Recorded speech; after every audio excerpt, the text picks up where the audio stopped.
If your idea of doing good in the world is laying in your bed and daydreaming and just lazing about all day long, then this video might sting a little bit because that's not the case. If you, however, are a maker, a builder, a doer, then I hope you hear this as a rallying cry. And while the focus of this article that I'll be going over is mining, there are so many other things that you can do.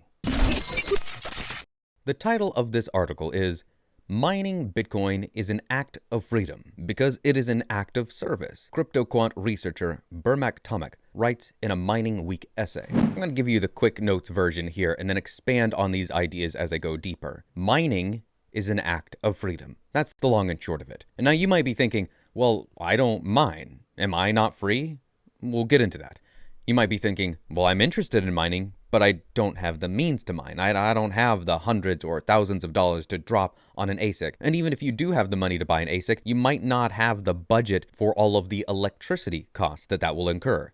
Don't worry. You don't have to be a miner to be an active participant in freedom. The author writes, Bitcoin mining is more than just a method of passively validating blocks and acquiring Bitcoins as a reward. It is what involves what political philosopher Hannah Arendt would call the vita activa, or a positive action. It is both an act of freedom and something that sets people free. To understand the significance of mining in relation to freedom, we must delve into what freedom means, specifically by looking at Isaiah Berlin's dual interpretations of negative and positive liberty. Negative liberty, which is essentially what political scientists mean by liberalism, emphasizes an individual's freedom from intervention from governments and other people. This kind of freedom allows people to chart their paths without external constraints, physical or otherwise. On the other hand, positive liberty necessitates action. It's not just about the potential of doing something, but the act of doing it. It's the freedom embodied in actively participating and realizing one's potential. See Berlin's seminal essay titled Two Conceptions of Liberty. The way that I interpret this is that on the one hand, negative liberty is people just leaving you the F alone. They're not interfering with whatever it is that you want to do, even if doing whatever it is that you want to do includes doing literally nothing. And on the other hand, positive liberty is actually doing something. That's what it says right here. It says it's not just about the potential of doing something, but the act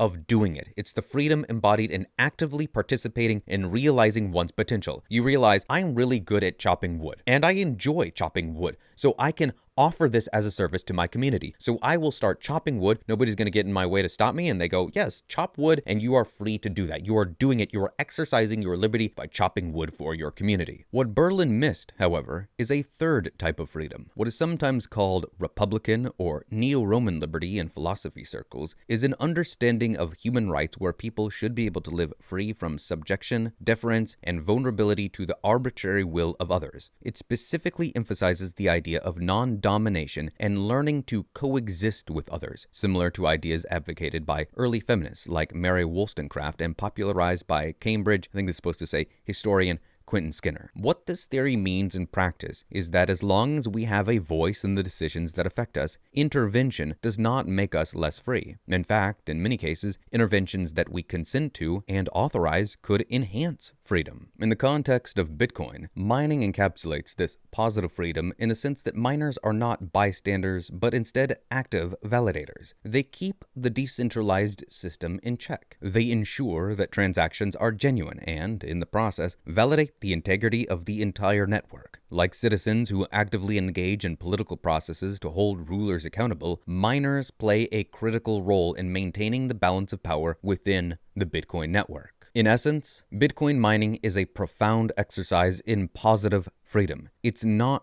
just about the ability to participate, but the act of participation itself. Every miner is a political actor, actively shaping and preserving the network's ethos of decentralization and Bitcoin freedom. In other words, it is a vita activa. As I pointed out earlier, you might not have the ability or interest to mine Bitcoin, but that doesn't mean that you can't help the overall Bitcoin network. Something that we are constantly talking about here on Simply Bitcoin is that you really have two choices. You've got freedom, Bitcoin, or you have fiat and slavery.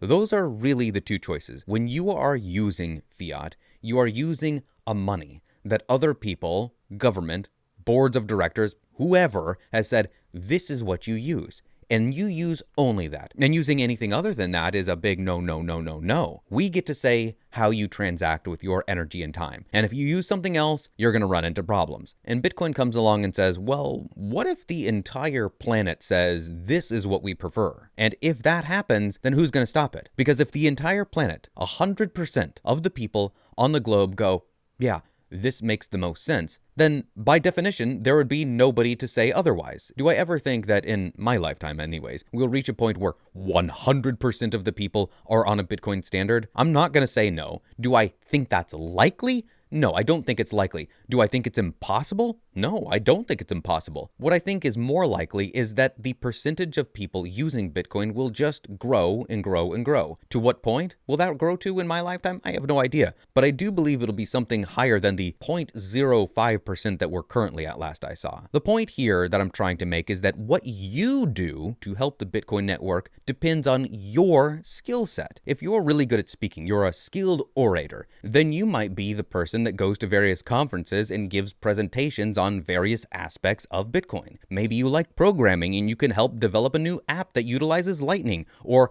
integrates Lightning into an existing app. If you're really good with words and coming up with crafting narratives, then you could help companies craft theirs. You could tell their story. You could help with that. But beyond that, here's the thing that anybody else can do. You can focus on yourself. You can help hone your skills, whatever that is. And at the very least, you can get yourself into a healthy mind and body state, because a question I get commonly is, how can I orange pill my friends? How can I orange pill my family? And as I've said, and will say again, you can't. There is no magic solution that I know of, that will just orange pill somebody. There isn't anything like that. But what you can do is you can continue to educate yourself. Make sure that you are getting your daily dose of Simply Bitcoin, staying in touch with the heartbeat of the country, being aware of what different developments are happening. And I don't mean to say that you're spending inordinate amounts of time on Twitter, on X, on these different social media platforms, watching all of the podcasts. That's not what I'm saying. What I'm saying is get a firm understanding of how Bitcoin works. Have a good grasp on where to send people when they have questions that are a little bit beyond or well beyond your means of answering. Get those basics down and then really hone in on what you are interested in. If that is becoming a better speaker, hone in on that. If you're interested in becoming a better writer, hone in on that. If you want to know how to make shorts and doing the media production side of things so that you could market your skills to a company that's up and coming or already well established, then focus on those things. There are nearly unlimited resources online for free where you can learn how to do all of the things I just listed and 1,000 more things. My point here is that what you can definitely do, the way that you can exercise your freedom, is by making yourself the most beneficial person, the most beneficial version of yourself for you and those around you that you possibly can. And I can't think of anything more freedom loving than that. And now I've got 2 more ways for you to exercise your freedom. Over on the right, you've got my video talking about Oppenheimer and how true power often resides in the shadows. And over here on the left, you've got Rustin talking about world peace in this video that features Jack Dorsey and Jack Mallers of Strike.